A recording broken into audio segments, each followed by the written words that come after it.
Hola, buenas tardes. Gracias por haberse quedado hasta el último día de la Expo y por estar con nosotros en esta plática. Cuando somos poquitos nos sentimos más en confianza para poder preguntar y para poder abordar los temas. Cuando hablamos de embarazadas, siempre en urgencias nos cuesta un poquito más de tensión o de ansiedad recibir a una paciente embarazada en todos los servicios de urgencias. Si a esta embarazada le aumentamos que trae una emergencia real, la tensión y el estrés aumenta.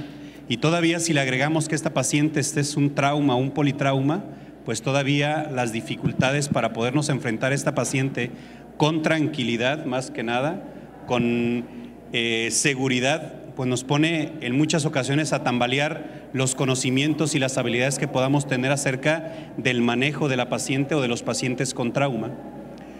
Hoy les voy a compartir un tema, trauma en el embarazo, que surgió a partir de un caso que probablemente algunos de ustedes pudieron haber escuchado en las redes sociales o en el periódico o en algún programa de televisión mencionarlo. A partir de ahí vamos a revisar primero este caso y a partir del caso vamos a revisar de forma no tan profunda como a mí gustaría, pero lo suficiente para que nos dé herramientas del abordaje inicial de la paciente con trauma en todos los servicios de urgencias, no solamente dentro del ambiente hospitalario, sino también del ambiente prehospitalario. Vamos a leer un caso, es un caso real en el que su servidor estuvo presente y le tocó recibir esta paciente. Necesito que vayamos siguiendo los tiempos o las horas porque son importantes para la toma de decisiones en este caso. Estamos hablando que aproximadamente a las 15:45 horas se recibe una alerta por el sistema de emergencia SAMU solicitando apoyo para arribo de paciente femenina de edad desconocida, pero aparentemente 25 años de edad aproximadamente, la cual había sido partícipe de un accidente automotor tipo choque, volcadura. Viajaban en un auto tamaño mediano, una Ford Explorer, al que ella viajaba de copiloto sin cinturón de seguridad en carretera de alta velocidad, la carretera Zapotlanejo-Guadalajara. Este es el vehículo del accidente. Al momento de ir viajando por la carretera, se impactan contra el muro de contención, la paciente sale eyectada y el auto sigue volcando.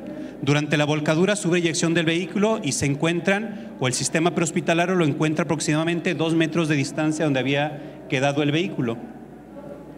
Al arribo del personal paramédico la encuentran sin signos vitales, detectando estado de gestación, confirmando por el acompañante del vehículo. Se desconoce completamente cuál fue la cinemática de trauma, sin embargo, cuando nosotros vemos esta imagen, podemos intuir un poquito acerca de cuál fue la cinemática de trauma.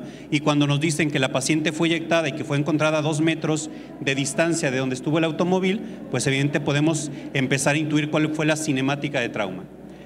15:48 horas, la alerta se lanzó a las 15:45.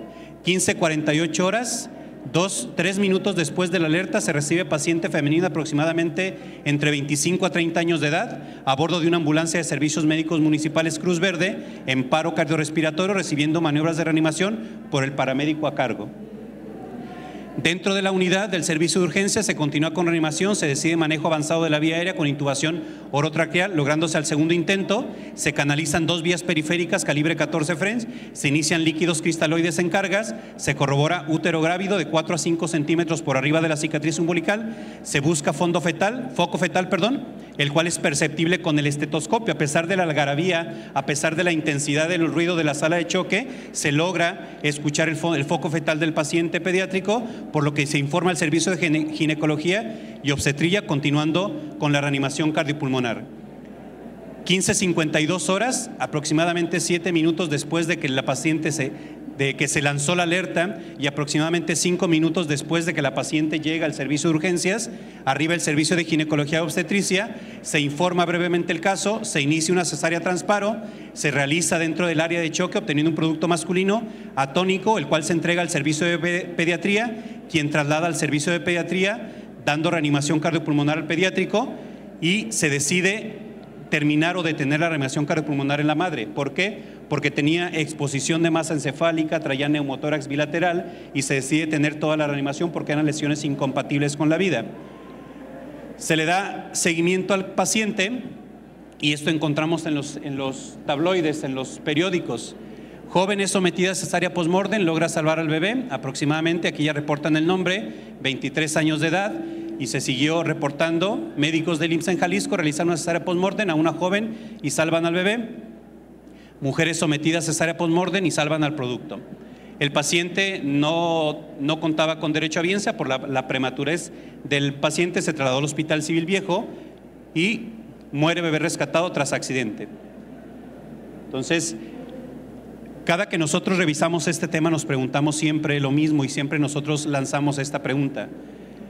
¿El hospital como tal que lo recibió o los servicios de emergencias estamos preparados para atender una persona, una paciente de este tipo de situación o en este tipo de casos? Lo vamos a responder más adelante. Yo les pido nada más que durante la ponencia vayamos tratando de analizar si de verdaderamente nosotros nos lo preguntamos en su momento y lo ponemos cada vez que damos el tema, si de verdad los hospitales están capacitados o tienen el conocimiento suficiente para poder atender a una paciente embarazada con un trauma de cualquier tipo, de cualquier índole que sea. ¿Sí? Entonces vamos a revisar directamente el tema de trauma en el embarazo. El trauma en el embarazo es hablar completamente de una CLS, pero adecuada solamente con una característica que es un embarazo de las diferentes edades gestacionales. Existen diferentes causas, dependiendo de la literatura que veamos, hay diferentes motivos por el que el paciente embarazada puede tener un trauma.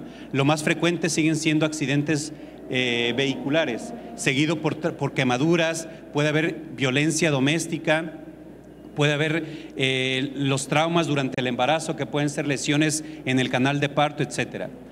Gracias a la epidemiología, el trauma en el embarazo, la hemorragia en el embarazo por trauma no es la primera causa de muerte. La primera causa de muerte en embarazada sigue siendo la hemorragia obstétrica. Y eso tiene sus medidas y sus atenciones especiales. Los traumatismos son la causa de muerte más frecuente en menores de 45 años por causa traumática en pacientes embarazadas. 5 a 10 de las gestantes van a sufrir un accidente o un traumatismo a cualquier edad gestacional. Una de cada 14 pacientes embarazadas sufrirá alguna forma de traumatismo y es la causa de muerte no obstétrica más frecuente en todas las embarazadas. ¿Sí? La primera causa sigue siendo la hemorragia obstétrica. Cuando llega una paciente a urgencias con trauma, si es una mujer y hay un trauma y se encuentra entre los 10 y los 54 años de edad, tenemos que sospechar que la paciente está embarazada hasta no demostrar lo contrario. Así nos diga la mamá, nos diga la abuelita, nos diga el acompañante que no tiene actividad sexual, hay que desconfiar en lo que nos digan hasta demostrarlo, porque hay que pensar que de 10 a 54 años una paciente con trauma y más si llega inconsciente, tiene la posibilidad de estar embarazada. Es por lo cual se obliga a que toda paciente con trauma durante estas edades se le solicite una prueba de embarazo para confirmarlo o descartarlo, ya que la gestación afecta la evaluación del paciente durante toda la gestación, altera los signos vitales, los signos y síntomas, modifica el tratamiento y la respuesta al tratamiento a la reanimación que se puede dar. Pero siempre una premisa en el manejo de las pacientes embarazadas es que el tratamiento que yo le otorgue a la madre va a depender o va a ser lo que puede marcar la diferencia en el resultado del producto. Siempre el tratamiento va a ser dirigido a que yo estabilice primero a la madre y después me enfoque al producto. Si yo no logro estabilizar a la mamá y ya estoy queriendo sacar al producto, yo puedo poner en riesgo la vida de dos personas, ¿sí? Un producto de una gestación y una madre en edad fértil. El diagnóstico de embarazo sucede entre el 5.4 al 8% cuando son menores de 7 semanas de gestación, pero la mortalidad fetal aumenta conforme más cercano esté o más pequeño sea el embarazo. Siempre se debe realizar una prueba de embarazo en la edad de los 10 a los 50 años de edad. Sin embargo, todo lo que existe en trauma en el embarazo son estudios prospectivos o, como lo vamos a revisar ahorita, son análisis de casos. Hay muy poca investigación, no solamente en México, sino a nivel mundial, sobre cuál es la frecuencia o el comportamiento del trauma en el embarazo, ¿sí? Existen complicaciones a las que nos tenemos que ir adelantando durante el embarazo o durante una embarazada con trauma. Estas embarazadas que, aunque no se manifieste de forma inicial, u otras se pueden manifestar de forma inicial, pueden tener un aborto espontáneo, pueden tener un parto prematuro, pueden presentar desprendimiento de placenta, pueden alterar o desarrollar transfusión feto-materna o van a incrementar la cantidad de recién nacidos muertos, ¿sí? Por eso Todos este tipo de complicaciones en el trauma van a estar relacionados con el tipo de trauma. No es lo mismo que tenga un trauma por una herida por arma blanca, no es lo mismo que tenga un trauma por una herida por arma de fuego, no es lo mismo que tenga un trauma por caída, no es lo mismo que tenga un trauma accidente o relacionado con el motor. Y siempre en el manejo inicial de las pacientes tenemos que considerar los cambios que se desarrollan durante el embarazo. Y esto lo tenemos que considerar en todas las embarazadas, porque esos cambios son fisiológicos, son cambios que todas las embarazadas desarrollan para prepararse al momento del parto. Algunos son cambios circulatorios, respiratorios, renales, hematológicos, osteomusculares. De los circulatorios, los más importantes, pues que hay una disminución de la resistencia vascular, por lo tanto las pacientes embarazadas van a manejar presiones arteriales más bajas de lo normal que una paciente no embarazada. Tienen un aumento de volumen sanguíneo, porque la paciente se está preparando para una hemorragia durante el parto, una hemorragia fisiológica hasta cierto grado. Entonces, al aumentar el volumen sanguíneo, pues entonces las pacientes no van a manifestar los típicos signos de choque hipovolémico una vez que tienen pérdidas hemorragias. La frecuencia cardíaca y el gasto cardíaco aumentan durante el último trimestre, esto por el aumento del volumen cardíaco, el volumen sanguíneo. Hay compresión de la vena cava por el abdomen, una vez que va creciendo se va comprimiendo más la vena cava. El flujo uterino se aumenta con la necesidad o el crecimiento del producto. En la vía respiratoria, todas las embarazadas se deben de considerar vía aérea difícil hasta no demostrar lo contrario. ¿Por qué? Durante el embarazo y conforme más nos vayamos acercando a la fecha del parto, se desarrolla edema laringio. Y ese edema laringio va a generar una obstrucción de la vía aérea nada más por estar embarazadas. Si a eso le agregamos que está traumatizada, tuvo trauma facial, pues va a tener mayor riesgo de que se trate de una vía aérea difícil. Desarrollan alcalosis respiratoria. Si yo tengo mayor volumen, tengo un útero que me está comprimiendo el útero, me está comprimiendo el pulmón, voy a aumentar mi frecuencia respiratoria y aumentar mi frecuencia respiratoria voy a barrer más CO2 y voy a tener una alcalosis persistente durante el embarazo que va a ser más marcada al final del embarazo. Aumenta el tamaño de las mamas, hay una elevación del hemidiafragma por el desplazamiento de las vísceras y hay una disminución de la capacidad vital. En el renal hay un desplazamiento de las vísceras, retraso en el vaciamiento gástrico, por lo que aunado a una vía difícil, toda paciente embarazada debo de considerarla que tiene el estómago lleno hasta no demostrar lo contrario. Y esto es importante a considerar más adelante que veamos el manejo de la vía aérea en las pacientes embarazadas. Hay un aumento. Al aumentar el volumen sanguíneo, pues tengo un aumento de la tasa de filtración glomerular y voy a aumentar el flujo sanguíneo renal. En el hematológico, si dijimos que aumentan la volemia, pues voy a tener un aumento del volumen plasmático, voy a tener leucocitosis esperada durante el embarazo y voy a tener factores protrombóticos por este aumento de la volemia. Y a eso le agregamos que aumento el éstasis venoso, las pacientes embarazadas se vuelven más sedentarias, pues entonces aumentamos más el riesgo de que desarrollen otra de las emergencias obstétricas que con mayor frecuencia le tiene el medio de los ginecobstetras, que es el tromboembolia durante el embarazo, la tromboembolia pulmonar. Hay cambios durante el embarazo en los signos vitales que tenemos que tomar en cuenta y que todos están manifestados o son reflejo de todos los cambios fisiológicos que vimos previamente. Existen, igual que en las pacientes no embarazadas, dos clasificaciones de los traumatismos: los traumas penetrantes o los traumas no penetrantes. De los penetrantes, los más frecuentes son arma de fuego y heridas por arma blanca. Y uno pensaría, ¿qué tendría que estar haciendo una paciente embarazada dentro de usando un arma blanca, usando un arma de fuego? Pero con la violencia o el aumento de la violencia en todos los países, pues cada vez vemos más pacientes embarazadas relacionadas con armas de fuego. Y los no penetrantes, los más frecuentes siguen siendo los accidentes automotores, la violencia, un alto índice en México, las caídas, las quemaduras y las intoxicaciones. Cada uno de ellos tiene una cantidad, un porcentaje durante los trimestres. Esto es más frecuente durante sus primeros trimestres, pero hay una protección por el líquido amniótico conforme va aumentando el embarazo. Conforme va aumentando el embarazo se va ocupando más la cavidad abdominal y muchas veces el líquido amniótico y el mismo útero absorbe la energía de una herida por arma blanca o absorbe la energía de una herida por arma de fuego, ¿sí? Sin embargo, la muerte materna suele ser entre el 7 al 9% y la fetal llega a ser hasta el 70%. De las heridas no penetrantes, pues llegan a ser hasta el 84% del total de los traumatismos, y a esta la gravedad va a depender del tipo de lesiones que desarrollen las pacientes embarazadas. Cuando hablamos de trauma penetrante, les decía, solamente hay estudios prospectivos, investigaciones de casos. En este estudio, 321 pacientes, de estas, 9% fueron ingresos hospitalarios por trauma. De este 9%, 73 estaban relacionadas con armas cortas, 23% con armas blancas y 4% con escopetas. Entonces las lesiones fueron muy severas y tienen una alta mortalidad fetal hasta de un 70-73%.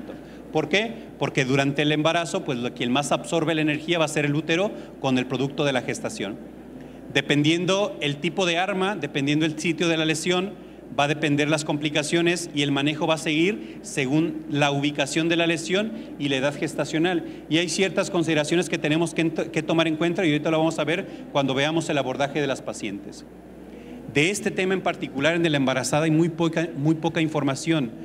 Hay muy pocos estudios, muy pocos artículos y la mayoría son reportes de casos sobre quemaduras.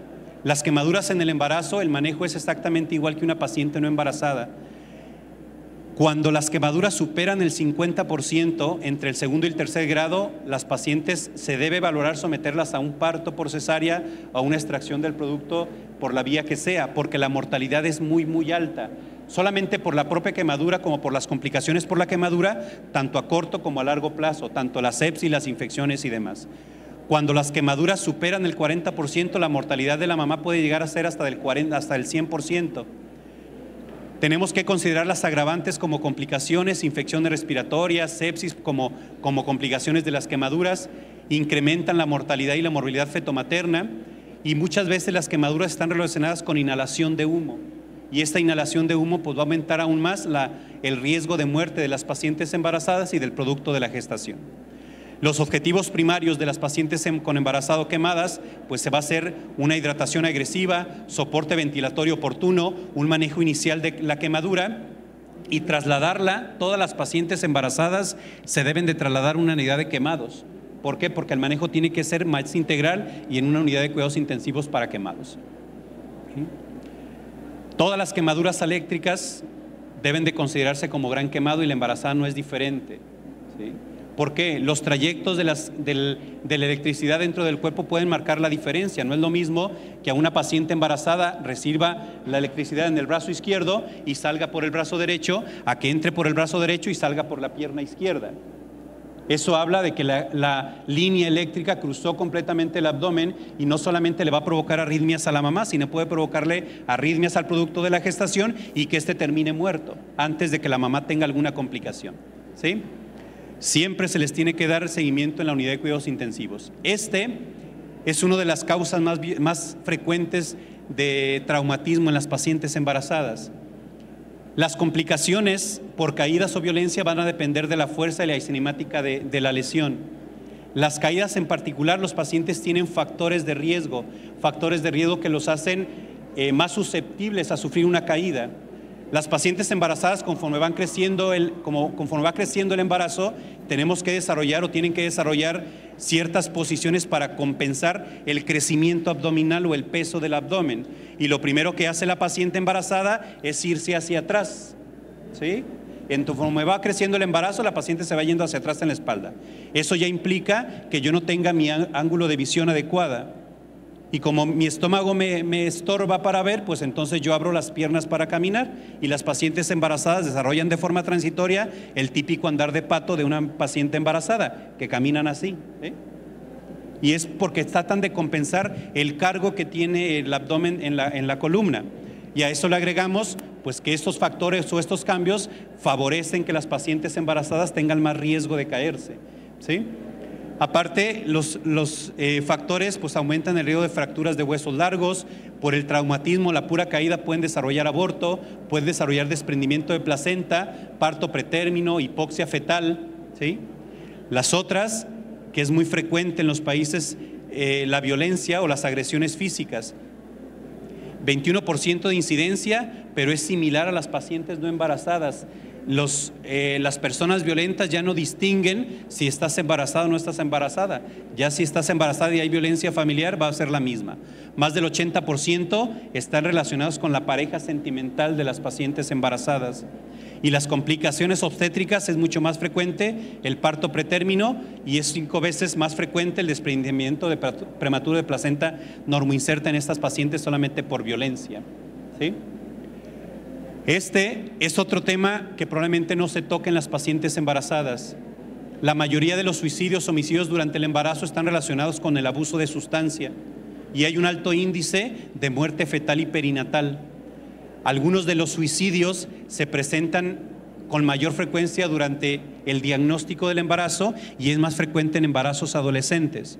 ¿Por qué? Porque ni psicológicamente ni mentalmente las pacientes están capacitadas para poder aceptar un embarazo que en su mayoría son embarazos no planeados, y al ser no planeados son no deseados y no aceptados. Y si a eso se enfrentan, ¿a qué va a decir la familia, la sociedad? Entonces, por lo que aumenta la tasa de suicidios durante el primer trimestre del embarazo. Y otra tasa frecuente, otro aumento del porcentaje es después del parto por la depresión por parto en las pacientes que tuvieron un embarazo. Y el homicidio, la mayoría está relacionado con la pareja actual o parejas previas y se presenta hasta en un 54.5% de las pacientes embarazadas. Se divorciaron, la pareja previa no pudo tener hijos, con esta nueva pareja se embaraza, se entera la pareja actual, la pareja previa entonces actúa de forma homicida, ¿sí? Y la mayoría de los intentos de homicidio están relacionados con efectos adversos del embarazo. Son intoxicaciones. De esto hay escasa evidencia, y lo que digo, igual que las demás, la mayoría son reportes de casos o estudios muy pequeños. Hay una relación de 3 veces intencional con la accidental y está relacionada con la depresión.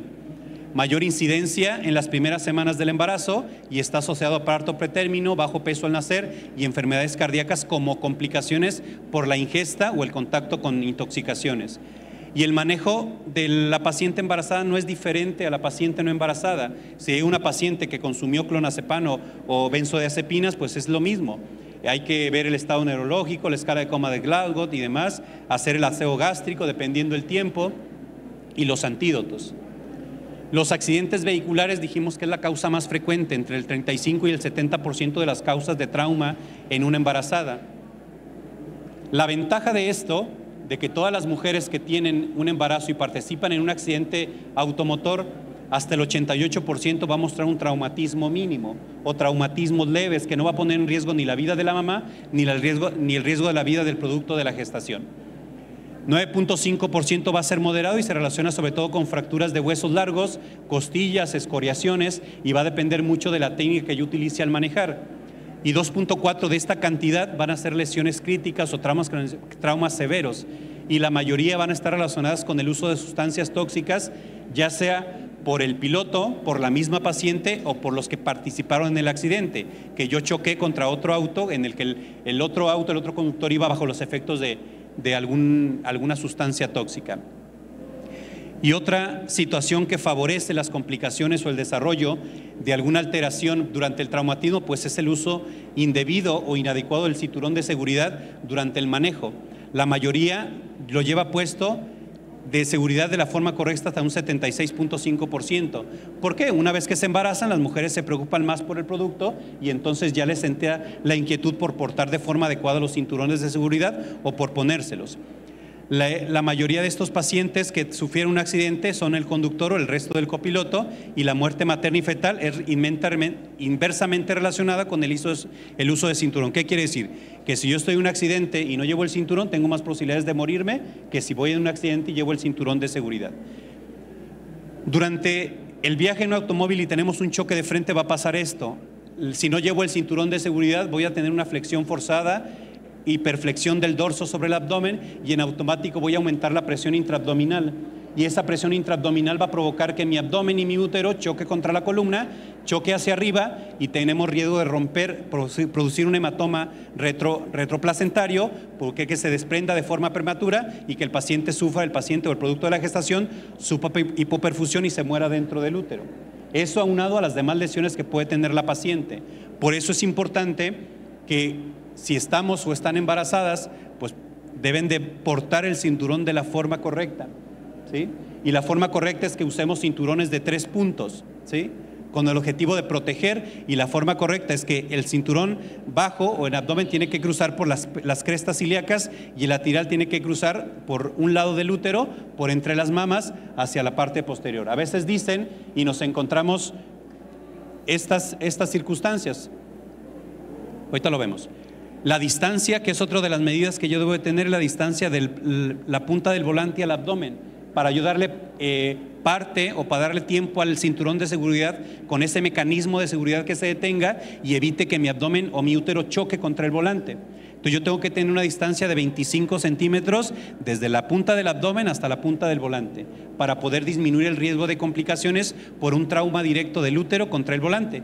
Pero nos encontramos todo esto durante el viaje en automóvil.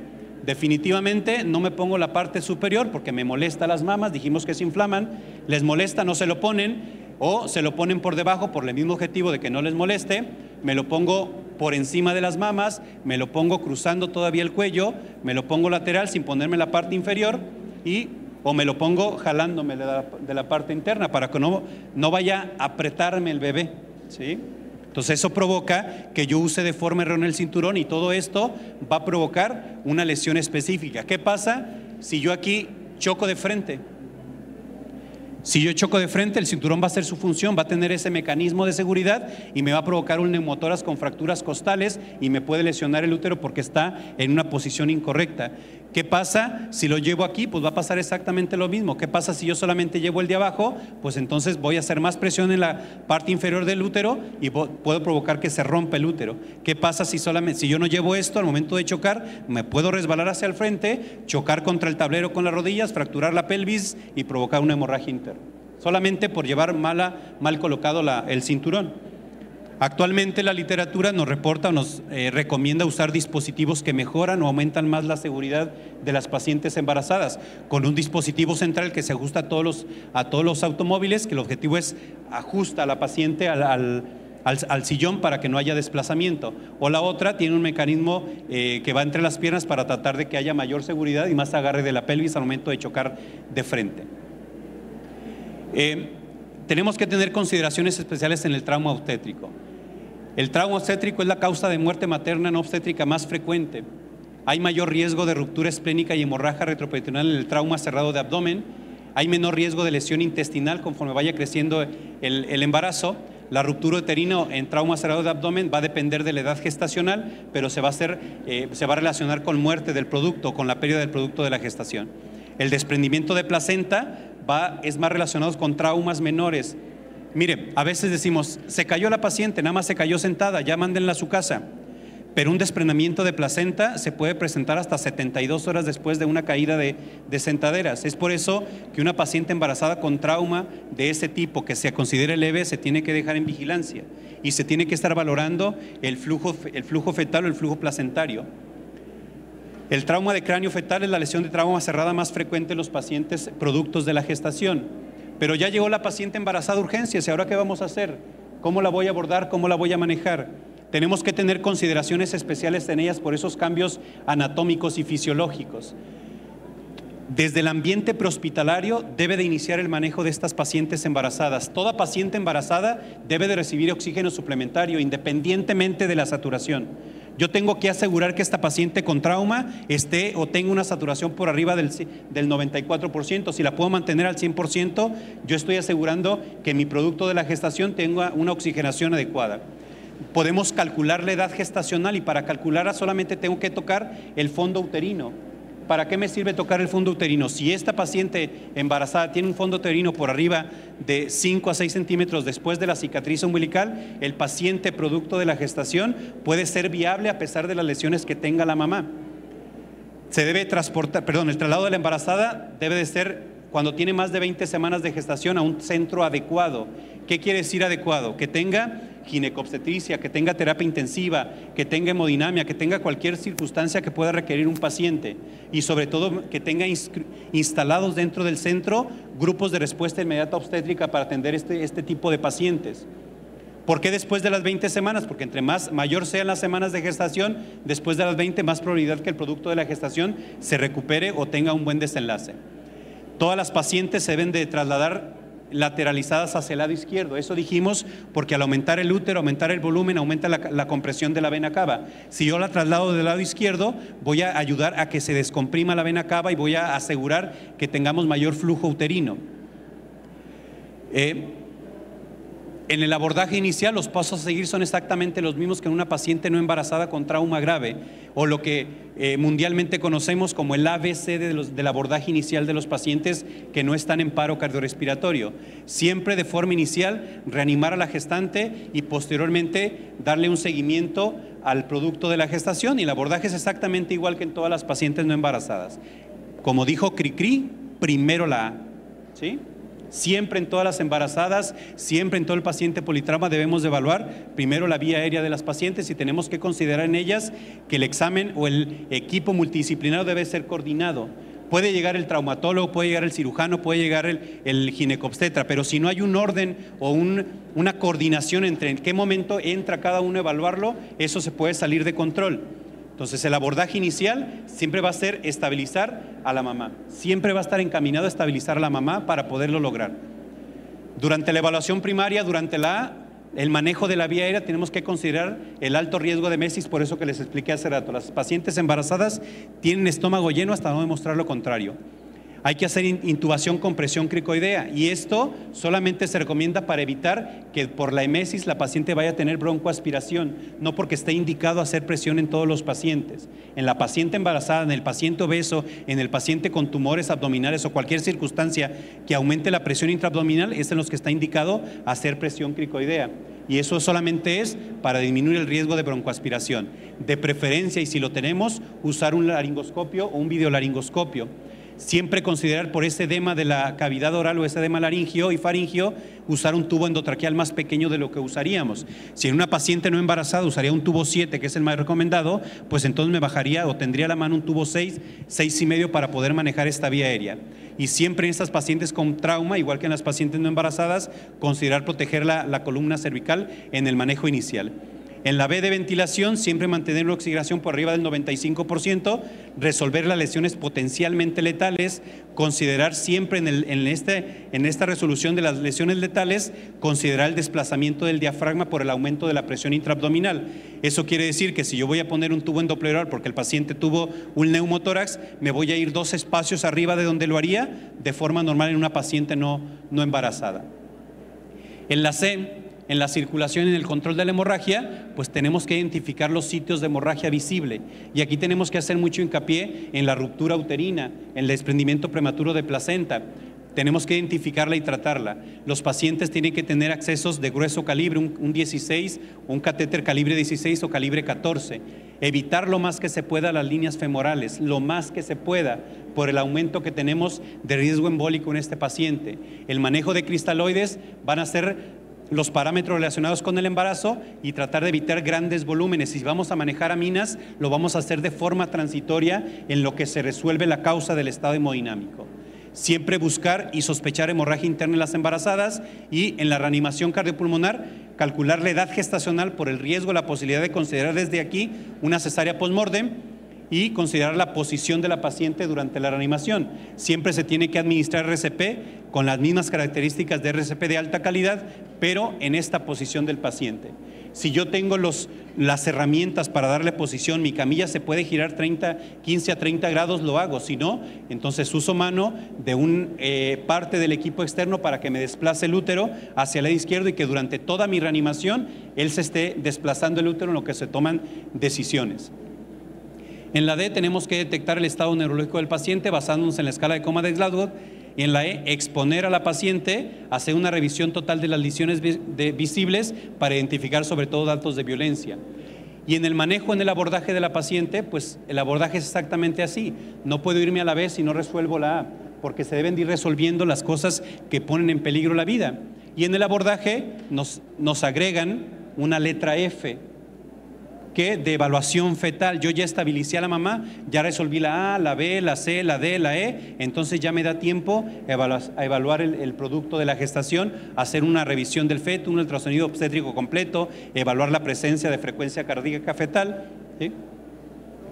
Y en la revisión secundaria ya podemos hacer, una vez que la paciente esté estabilizada, una historia obstétrica completa, un examen físico completo, ahora sí estimar adecuadamente la edad gestacional de la paciente, monitorización cardíaca fetal, un examen pélvico completo para poderle dar seguimiento. Y el abordaje va a depender de si el paciente tiene o no tiene signos vitales o datos de estado hemodinámico. Los que más nos preocupan es cuando la paciente tiene algún estado hemodinámico que ponga en peligro la vida, donde se tiene que activar el equipo de respuesta inmediata obstétrica y tenemos que dar atención y resolución a esta paciente con este tipo de lesiones que presente. En los cuidados definitivos de la paciente obstétrica debemos hacer una valoración completa. Ahora sí podemos agregar estudios radiológicos como tomografía, ultrasonido, rayos X, evaluar las extremidades fetales, buscarlas si no están extendidas, una posición fetal anormal o aire intraperitoneal, que nos hablaría ya de una ruptura uterina, sobre todo en los pacientes de más de 20 semanas de gestación. Se pueden hacer tomografías del embarazo, se pueden hacer radiografías durante el embarazo, sí se pueden hacer.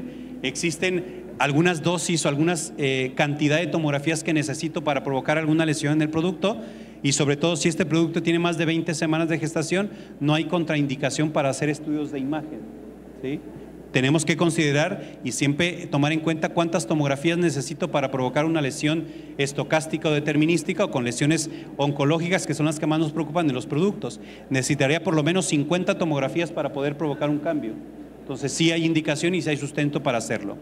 Se puede hacer durante el trimestre un eco, una tomografía, inclusive considerar que cada vez está más en desuso un lavado peritoneal diagnóstico, ¿sí?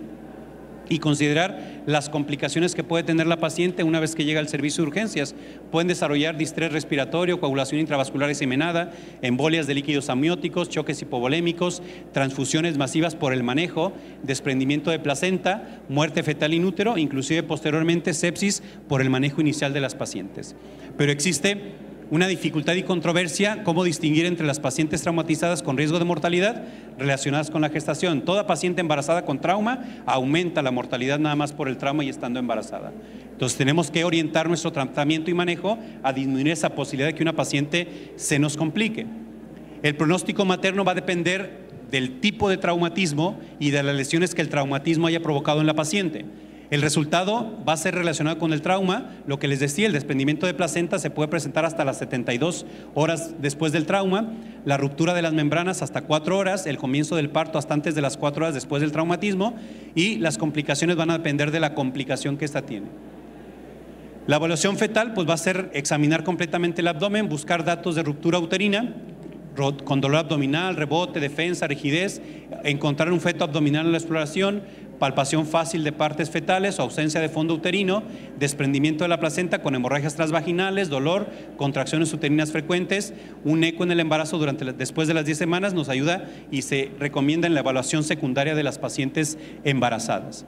El pronóstico fetal, conforme entre menor sea la edad gestacional y el traumatismo sea mayor es más malo el pronóstico para los pacientes o para los fetos.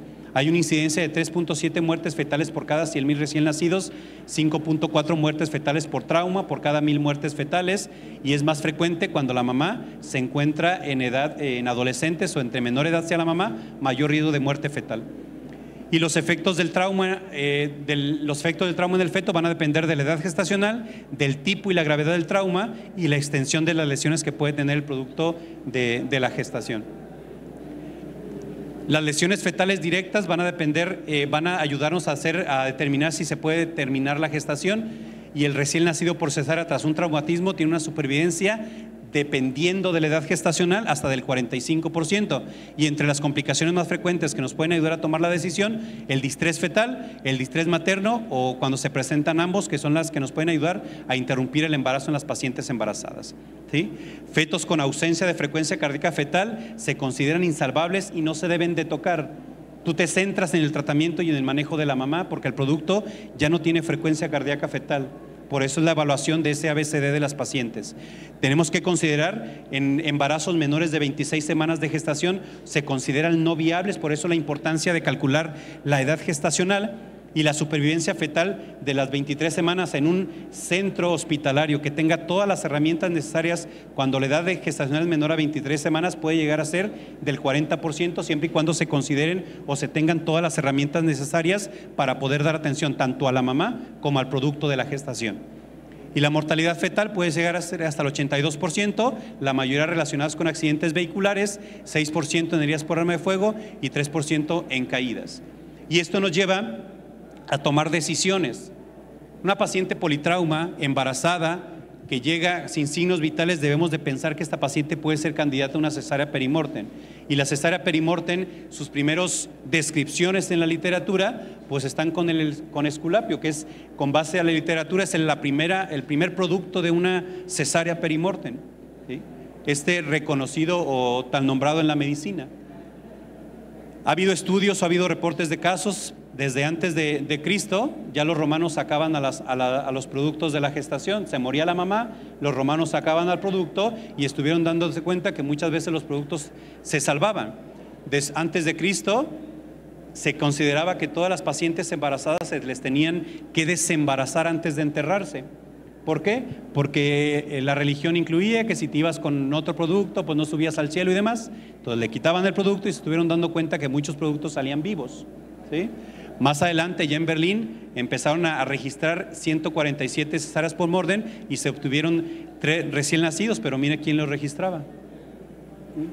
¿Por qué? Porque se creían, las creencias religiosas era que teníamos que sacar el producto.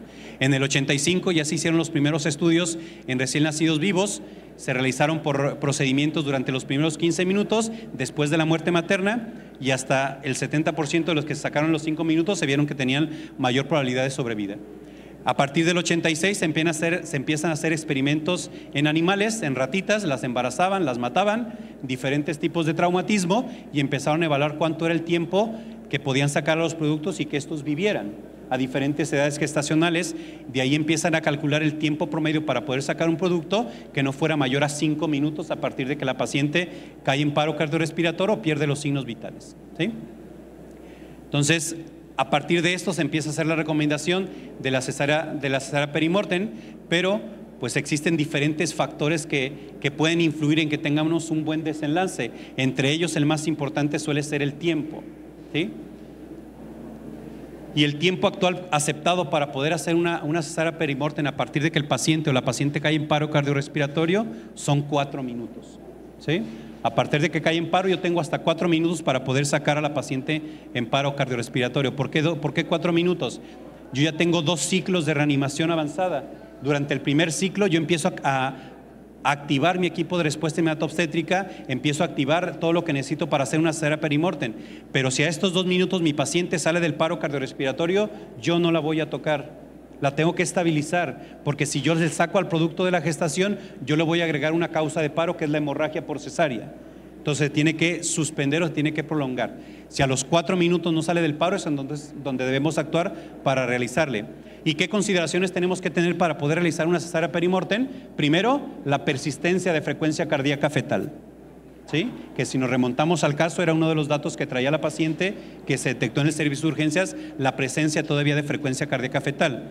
La otra es la edad gestacional. Mayores de 26 semanas, la supervivencia o la probabilidad de supervivencia es mayor.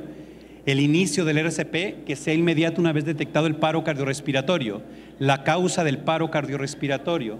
Si la paciente llega con una herida por arma de fuego en abdomen y entre ellos veo que el útero es el que viene expuesto, pues hay menor riesgo, probabilidades de que yo rescate un producto de la gestación. El tiempo transcurrido del paro cardiorrespiratorio, que dijimos esos 4 minutos de preferencia, y la disponibilidad de personal para realizar reanimación cardiopulmonar avanzada, materna y neonatal, ¿sí?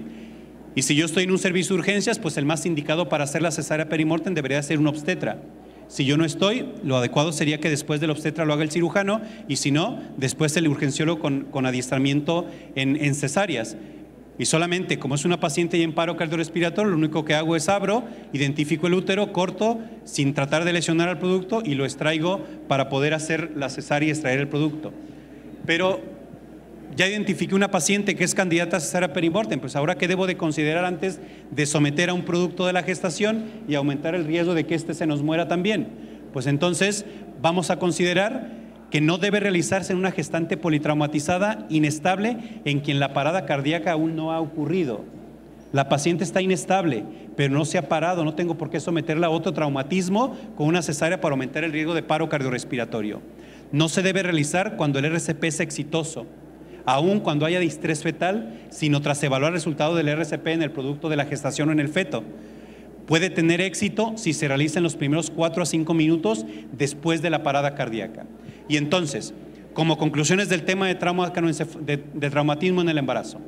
Primero, lo más adecuado es que conozcamos de forma completa o lo más completa que se pueda el mecanismo del trauma, los riesgos asociados que permiten comprender la importancia del manejo oportuno en la embarazada y la detección precoz de las complicaciones que puede tener tanto la embarazada como el producto de la gestación.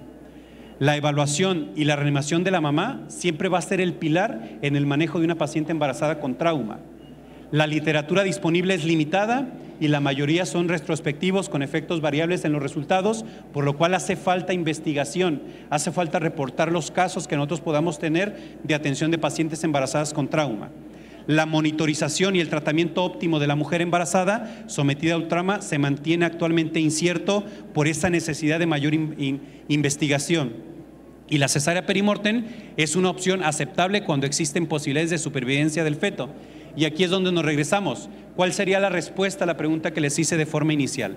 El hospital, los médicos y el personal que atendieron a la paciente embarazada que llegó a ese hospital, a ese servicio de urgencias, ¿estaban preparados? Y en este caso me incluyo, ¿estábamos preparados para recibir, atender y darle solución a una paciente embarazada con trauma? ¿Ustedes qué opinan?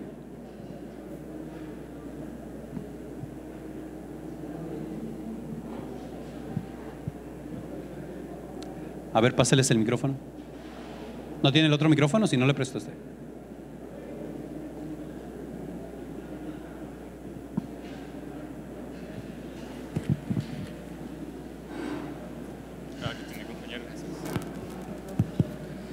Le comentaba, doctor, ¿sí se escucha bien o no? ¿Sí?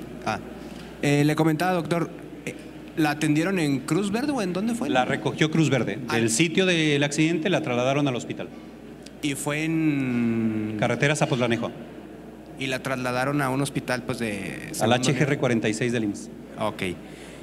Bueno, probablemente sí tenían todos los insumos pues para tratar a la paciente, más sin embargo pues ya como usted dice, traía masa encefálica fuera de su lugar, traía varios traumas, entonces creo que no era tan viable rescatar a la paciente. ¿Alguien más que nos quiera ayudar y ver dentro del análisis si de verdad el sistema de salud en nuestro país y en Jalisco y en Guadalajara está preparado y capacitado para recibir pacientes con trauma en el embarazo?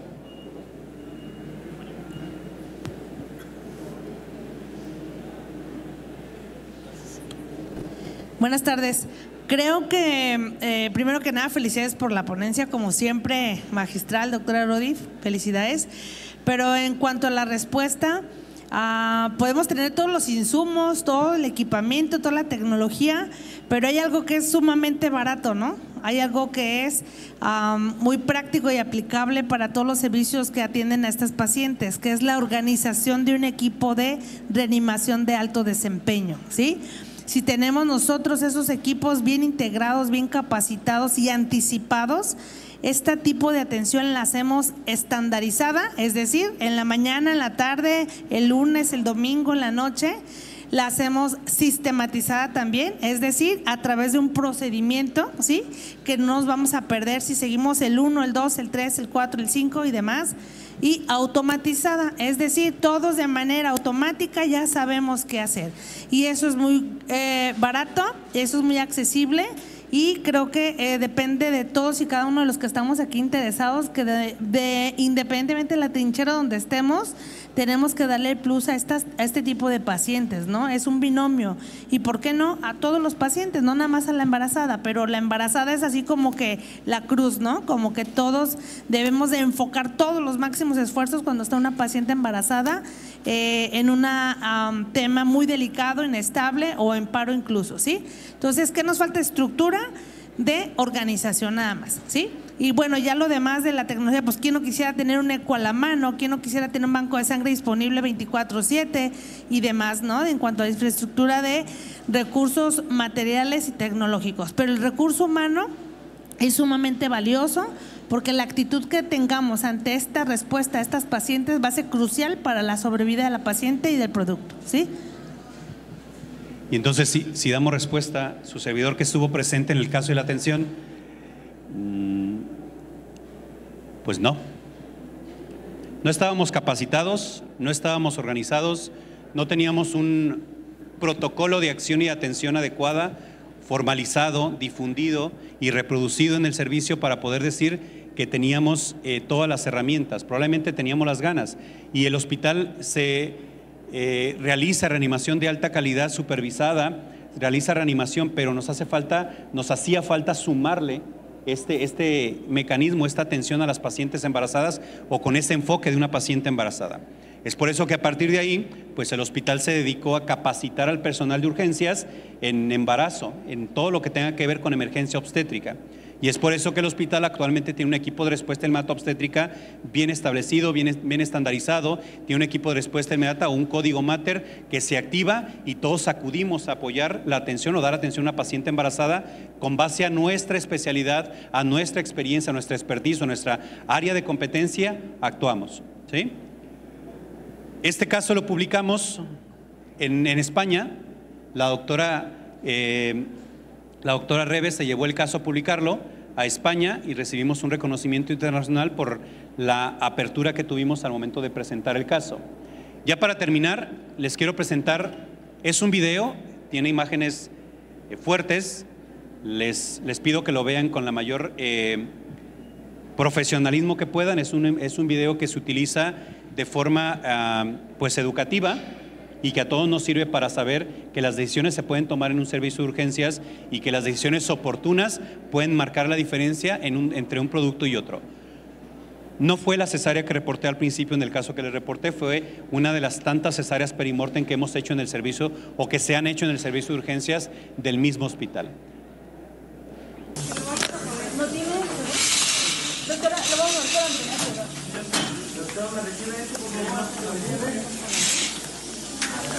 La paciente está en paro cardiorrespiratorio, se dijo, le están dando reanimación cardiopulmonar. ¿Sí?